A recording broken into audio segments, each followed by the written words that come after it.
లీడర్గా లోకేష్, యువగలం విజయోత్సవ సభకి చంద్రబాబు, పవన్. వంశీ గారు, యా యా రాజు గారు. లీడర్గా లోకేష్ సార్, యువగలం విజయోత్సవ సభకి చంద్రబాబు, పవన్ కళ్యాణ్ రాబోతున్నారని చెప్తున్నారు. రేపు 20వ తారీఖు సార్. వంశీ గారు, ఎస్ ఎస్ ఎస్ అంటే రేపు యువగళం సభ ముగింపు సభ గాజువాకలో జరగబోతుంది. దీనికి సంబంధించి దాదాపు 4 అభిమానులు వస్తారనేటువంటిది అంచనా. దానికి సంబంధించినటువంటి కసరత్తు, దానికి సంబంధించిన ఏర్పాట్లన్నీ కూడా జరుగుతా ఉన్నాయి. అయితే ఇక్కడ మనం కూడా గమనించాల్సిన అంశం ఏంటంటే రాజు, అంటే ఇంత పెద్ద ఎత్తున సభ నిర్వహించాలనేటువంటిది ఆషామాషి విషయం కాదు. 4 లక్షల మంది అని అంటే అది చాలా పెద్ద నెంబర్. మరి అంతమందిని తెలుగుదేశం పార్టీ శ్రేణులు ఈ కార్యక్రమానికి రావడానికి ఉత్సాహం చూపిస్తారు. దానిలో భాగంగానే స్పెషల్ ట్రైన్స్ వేశారు, బస్సులు వేశారు, ఏర్పాట్లను అంచనా జరుగుతా ఉంది. సరే, ఇక రేపు ఆ కార్యక్రమానికి అధినేత చంద్రబాబు నాయుడు గారితో పాటు అదేవిధంగా పవన్ కళ్యాణ్ గారు కూడా అటెండ్ అవబోతున్నారు. అదేవిధంగా మనోహర్ గారు కూడా అటెండ్ అవబోతున్నారు. అంటే ఇప్పుడు వరకు ఏదైతే ఉమ్మడి మేనిఫెస్టో పొత్తు అయితే భావించారో ఆ భావించినటువంటి అంశాలకు సంబంధించినటువంటి అడుగులు పడుతూ ఉన్నాయి. అంటే దానికి ఆ వాళ్ళు చెప్పినటువంటి అంశాలకి రేపు 20వ తారీఖు తొలి అడుగు. అంటే పొత్తు పెట్టుకోవటం, ఇవన్నీ మాట్లాడటం, ఇవన్నీ ఒక అంశం. రేపు పడబోతున్నటువంటి అడుగు బహిరంగంగా ప్రజల ఒక మెసేజ్ నీబోతున్నారు. మనం 2014లోనే అటువంటి చూసాం, కానీ 2019లో విడివిడిగా చేశారు. ఇప్పుడు మరలా ఇద్దరు కలిసి మీద నుంచి వారు మెసేజ్ ఇవ్వబోతున్నారు. ఆ మెసేజ్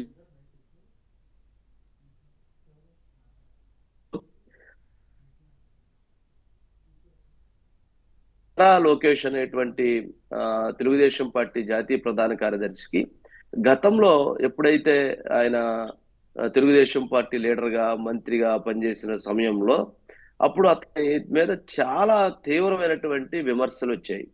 అతను పరిపాలనలో జోక్యం చేసుకున్నారని అడ్డదారిన వచ్చి ఎమ్మెల్సీ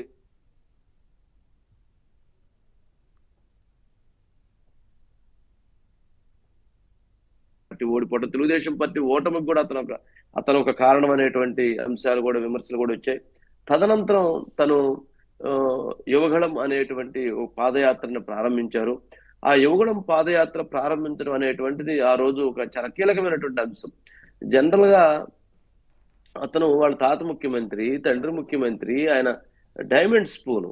మరి డైమండ్ స్పూన్ తో ఉన్నటువంటి లోకేష్ యువగళం పాదయాత్ర చేసి, అంత పెద్ద పాదయాత్ర చేసి, జిల్లాలో ఊరూరు వాడవాడ తిరిగి, రాత్రనక పగలనక వర్షమనక ఎండనక తిరిగి అతను వెళ్లాల్సినటువంటి అవసరం. కానీ అంత పాదయాత్రని చేసి అంత పాదయాత్రని చేసి ప్రజలతో మమేకం అవ్వాలి, ప్రజల దగ్గరకు వెళ్ళాలి, ప్రజల అభిప్రాయాలతో తాను ఇదవ్వాలన్నటువంటి ఉద్దేశంతో తన పాదయాత్రని కొనసాగించాడు. తన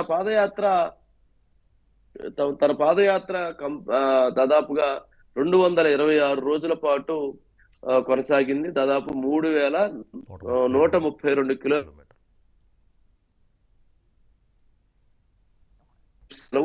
సభ. అయితే 226 రోజుల్లో 3132 కిలోమీటర్లు పాదయాత్ర చేయటం అనేటువంటిది చాలా గొప్ప విషయం. అంటే దాదాపు ఇది ఎట్లాంటిది అంటే, పాదయాత్ర అంటే ఏదో ఒక్క నడుచుకోవటం ఉండదు.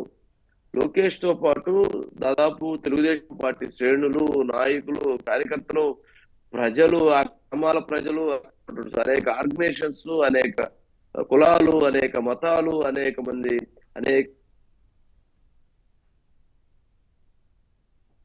పాదయాత్రతో కలిసి ముందుకు వెళుతూ ఉంటారు. అయితే పాదయాత్ర అంటే పాదయాత్ర ఒక్కటే చేయలేదు, సభలు నిర్వహించారు, రచ్చబండలు నిర్వహించారు, అనేక ముఖాముఖి కార్యక్రమాలు నిర్వహించారు. ఇలాంటివి అనేక కార్యక్రమాలని తన పాదయాత్రలో నడుచుకుంటూ వచ్చారు. మొత్తం మీద ఈ 226 రోజుల పాదయాత్ర పూర్తి అయ్యేటప్పటికి లోకేష్ అనేటువంటి వ్యక్తిని మనం గమనించినప్పుడు అప్పటి లోకేష్ కి ఇప్పటి లోకేష్ కి చాలా వ్యత్యాసాన్ని అయితే గమనించవచ్చు. అయితే 2 నిమిషాలు మాట్లాడితే మంగళగిరి హనుమాన్ ఉంటే సవాల్ చేసి తాను ప్రశ్నిస్తున్నాడు, సవాల్ విసురుతున్నాడు. క్వశ్చన్ అడగ రమ్మని ఇలా సవాళ్ళు విసురుతున్నటువంటి అంశాలు అనేకం ఉన్నాయి. అటు మీడియాతో కావచ్చు, లేదా లీడర్లతో కావచ్చు, ఇలాంటివి అనేకం కొనసాగుతూ వచ్చినాయి. అయితే లోకేష్ యువగళం పాదయాత్రలో 2 కీలకమైనటువంటి అంశాలు. ఒకటి, తాను సెల్ఫీ ఛాలెంజ్, అంటే ఎమ్మెల్యేలు చేసినటువంటి అవినీతి పైన సెల్ఫీ ఛాలెంజ్ని విసిరి, దానికి సవాళ్ళని విసిరి చాలా పెద్ద ప్రకంపనలు సృష్టించారు. ఎమ్మెల్యేలు కూడా దాని తర్వాత విమర్శలు చేసి చాలా పెద్ద గొడవ, పెద్ద రాద్ధాంతో, పెద్ద ఘర్షణాత్మకమైనటువంటి వాతావరణం అనేకం జరిగింది. అట్లాగే సెల్ఫీలు ఇవ్వటం,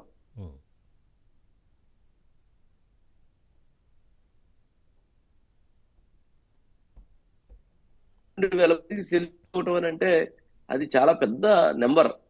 దాదాపు 2 నుంచి 3 గంటల పాటు సెల్ఫీలకి సమయం జరిపేటువంటి పరిస్థితి ఉండేది.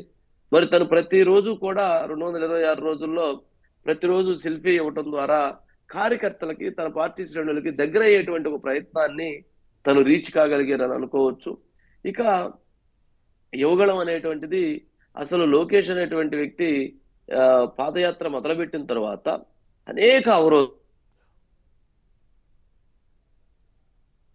టేబుల్ బీకేయటం కావచ్చు, టేబుల్ చిన్న టేబుల్ మీద అది కూడా బీకేశారు, మైకులు కట్ చేశారు, లేకపోతే రాళ్ళదాడి జరిగింది, బ్లేడ్ బ్యాచ్లు, గొడవలు, ఘర్షణలు, కేసులు, కొట్లాట్లు, మాటలు, తోటాలు, ఇక్కడ మామూలుగా 1 కాదు 2 కాదు అని అనేకమైనటువంటి సంఘటనలు అయితే చోటు చేసుకున్నాయి.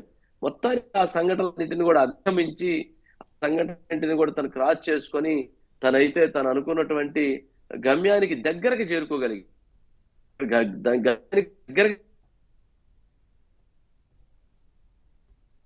పాదయాత్ర మొదలు పెట్టేటప్పుడు 400 రోజులు 4000 కిలోమీటర్ల పాదయాత్ర అని చెప్పారు. కానీ తాను 226 రోజులకి 3132 కిలోమీటర్ల పాదయాత్ర ముగిస్తుంది. మరి తను అనుకున్న లక్ష్యం 400 రోజులు 4000 కిలోమీటర్లు అనుకున్నారు. కానీ ఇక్కడ 226 రోజులకి 3132 కిలోమీటర్లకి ఆగిపోతుంది. కారణం ఏంటి? ఏమై ఉంటుంది? దాదాపు అంటే ప్రధానంగా కనిపిస్తున్నటువంటి అంశం ఎన్నికలు. దాదాపు ఎన్నికలు వచ్చేసినాయి. జనవరి, ఫిబ్రవరిలో నోటిఫికేషన్, మార్చిలో ఎలక్షన్స్. అంటే ఇంకా తనకి ఉన్నటువంటి సమయం 100 రోజులు. మరి ఇక్కడ ఈ 100 రోజులు పూర్తయ్యాలంటే లోకేష్ యువగళం పూర్తి అయ్యేటప్పటికి ఎలక్షన్లు కూడా అయిపోయేది. కుదించుకొని తను అనుకున్నటువంటి గమ్యానికి దగ్గరలో తన పాదయాత్రను ముగించి తాను ఎన్నికల సంగ్రామంలోకి ఎన్నికల సంగ్రామంలో సరే ఏదేమైనప్పటికీ తను అనుకున్నటువంటి లోకేష్ యువగళం ద్వారా తను ఒక రీచ్, అంటే తన పార్టీ శ్రేణులకైతే ఒక నమ్మకాన్ని కలిగించాడు. తన పార్టీ కార్యకర్తలకి తన భవిష్యత్తు నాయకుడు లోకేష్ అనేటువంటి దానికి మాత్రం తన ఒక బ్రాండ్, తన ఒక నమ్మకాన్ని అయితే కలిగించగలిగాడని చెప్పని మనం భావించవచ్చు. సరే, ఇక రాజకీయాల్లో విమర్శలు, ప్రతి విమర్శలు, దాడులు అన్ని కామన్ గానే ఉంటాయి. కానీ తనైతే తెలుగుదేశం పార్టీకి చంద్రబాబు నాయుడు గారి తర్వాత భవిష్యత్తు నాయకుడు ఎవరు అనేటువంటి ఒక బలమైనటువంటి ప్రశ్న యువగళం ముందుండేది. కానీ యువగళం తర్వాత మాత్రం టీడీపీకి బలమైనటువంటి నాయకుడు లోకేష్ అనేటువంటి దాన్ని మాత్రం తాను బలంగా నిర్ధారించుకోగలిగాడు. ఎవరైతే పార్టీ శ్రేణుల ద్వారా, పార్టీ యువత ద్వారా, పార్టీ నాయకత్వం ద్వారా తనని తాను చెప్పించుకోగలుగుతున్నాడు. అంతకుముందు ఏదో ముఖస్థుతికి చెప్పేవాళ్ళు, కానీ ఇప్పుడు ఆఫ్ ది రికార్డ్ అయినా బహిరంగంగానైనా కానీ మా నాయకుడు లోకేష్ అనేటువంటి చెప్పుకొచ్చుకునేటువంటి స్థాయికి తాను రీచ్ కాగలిగాడని చెప్పి అనుకోవచ్చు. సరే, తను దాదాపు 97 నియోజకవర్గాల్లో తన పర్యటన కొనసాగింది. దాదాపు 1.5 కోటి పబ్లిక్ కి తన దగ్గరగా రీచ్ అయ్యాననేటువంటిది వారు చెప్తున్నటువంటి అంశం. సరే, ఏదన్నా కానీ ప్రజలకు ఎప్పుడైతే నాయకుడి దగ్గర అవుతారో అప్పుడు ఆ పొలిటికల్ దానికి ఎప్పుడు కూడా ఒక రీచబిలిటీ ఉంటుంది. సరే, ఇక్కడ ఇంకొక అంశాన్ని మనం గమనిస్తే, గతంలో రాజశేఖర రెడ్డి గారు పాదయాత్ర చేశారు. చంద్రబాబు నాయుడు గారు పాదయాత్ర చేశారు. అది అప్పుడు ఒక పాదయాత్ర ఆ రెండు. కానీ తర్వాత జరిగినటువంటి పాదయాత్ర మనం గమనిస్తే జగన్మోహన్ రెడ్డి గారి పాదయాత్ర, లోకేష్ పాదయాత్ర. ఆ రెండు పాదయాత్రలు ఒక రకంగా చూడాలి, ఈ రెండు పాదయాత్రలు ఇంకో రకంగా చూడాలి. సరే, లోకేష్ గారి పాదయాత్ర, జగన్మోహన్ రెడ్డి గారి పాదయాత్ర కంపేర్ చేసిన వాటికి సంబంధించిన అంశాలు, వాటికి సంబంధించినటువంటి ఈవెంట్ అనేటువంటిది తర్వాత మనం ఇంకో సందర్భంలో డిస్కస్ చేద్దాం. కానీ ఎవరైతే ముగ్గురు, ఇప్పుడు ఎవరైతే రాజశేఖర రెడ్డి గారు పాదయాత్ర ముఖ్యమంత్రి అయ్యారు, చంద్రబాబు నాయుడు గారు పాదయాత్ర చేసి అప్పటికే ముఖ్యమంత్రి అయ్యారు, మరి తర్వాత మళ్ళీ ఇంకోసారి ముఖ్యమంత్రి అయ్యారు, జగన్మోహన్ రెడ్డి గారు పాదయాత్ర చేసి ముఖ్యమంత్రి అయ్యారు. ఇప్పుడు మరి లోకేష్ పాదయాత్ర చేసి మరి ముఖ్యమంత్రి ఎప్పుడు అవుతారు అనేటువంటి ప్రశ్న కూడా ఉంది. సరే, ఏదేమైనప్పటికీ తను అనుకున్నటువంటి గమ్యానికి, తను అనుకున్నటువంటి లక్ష్యానికి, తన కుటుంబాన్ని వదిలి అనేకమైనటువంటి ఒడిదుడుకుల మధ్య, అనేకమైనటువంటి రాజకీయ ప్రకంపనల మధ్య తన గమ్యాన్ని తను దాదాపు చేరుకోగలిగారు.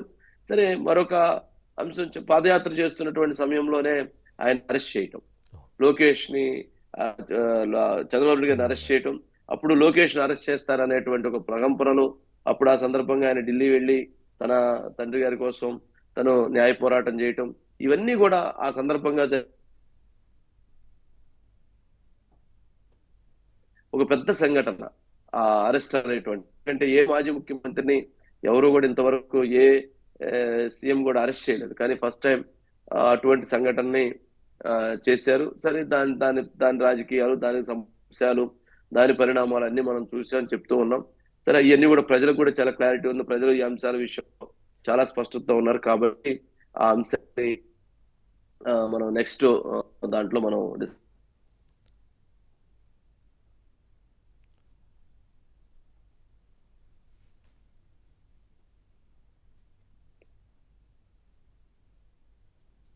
రాజు గారు.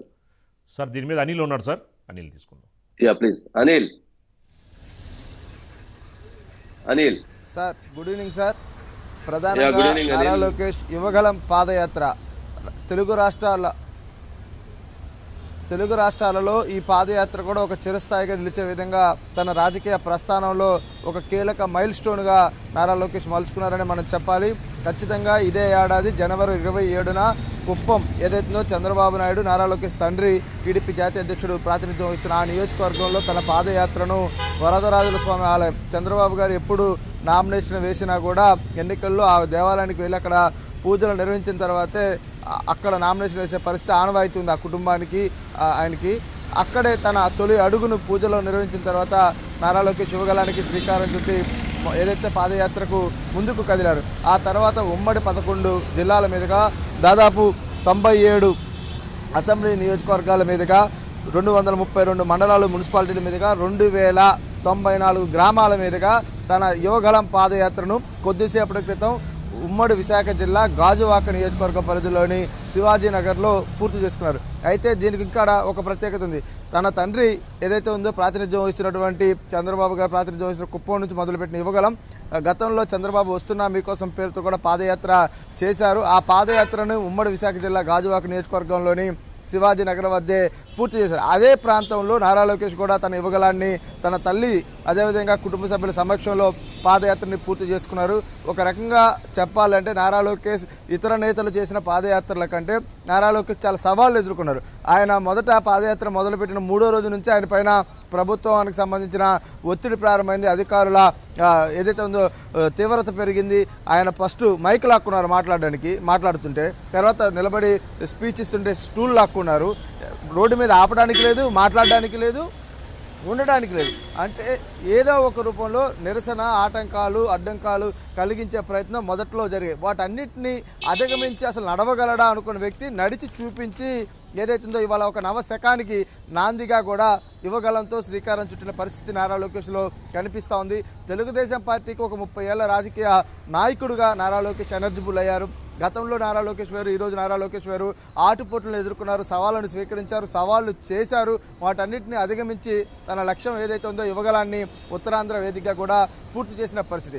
అయితే ఈ ప్రయాణంలో మొత్తం 226 రోజులు 3132 కిలోమీటర్లు ఈ పాదయాత్రలో లోకేష్ సాధించింది ఏంటంటే ఖచ్చితంగా అనేక అంశాలు ఉన్నాయి. తన మెచ్యూరిటీని పెంచుకున్నారు, తన ఆలోచన విధానంలో మార్పు తెచ్చుకున్నారు, చాలామందికి చేరువయ్యారు, అనేక మంది అభిమానాలు పొందారు, విమర్శకులు ఏదైతే ఉందో వారందరి మన్ననలు పొందారు. వీటితో పాటు క్యాడర్లో నమ్మకం కలిగించి తమ కోసం ఒక నాయకుడు ఉన్నాడు అనిపించుకున్నాడు. వాటితో పాటు తనతో సహచర నాయకులుగా పార్టీలో కీలకంగా ఉన్న వ్యక్తులు సైతం ఆహా లోకేష్ అనే విధంగా ఈరోజు కీర్తించబడతా ఉన్నాడంటే కేవలం తనంతట తాను రూపొందించుకొని ప్రజల్లోకి వచ్చి యువగళం ద్వారా ప్రయాణం ద్వారా ఆయన సాధించిన ఘనతనే మనం చెప్పాలి.